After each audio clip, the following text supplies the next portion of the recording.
Hi, I'm Dee from Brainy Birds Parrot Rescue. Of course, a lot of you know we are in Edenvale. What we do for the community is we assist them, we do a lot of education, and we teach them how to care for their parrots. If we cannot care for their parrots or they are welcome to come and learn from the sanctuary.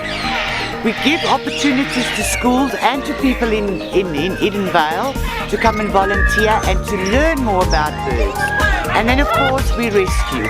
We rescue a lot of people's birds, and when a bird is lost, who do they call? They call Brainy Birds.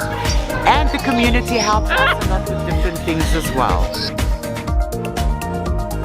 We've got more than 200 birds in the sanctuary. We always need the help, and we can always assist you by helping you with your bird. Food-wise, education-wise, in every single way. We do what we do for the community because we know there's people that need help out there.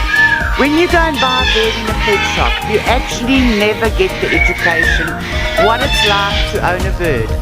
I am a parrot behavior specialist, and we try and teach people how to own a bird. Rather adopt a bird than go and shop for a bird. So our education is more than what you ever need from Brainy Birds.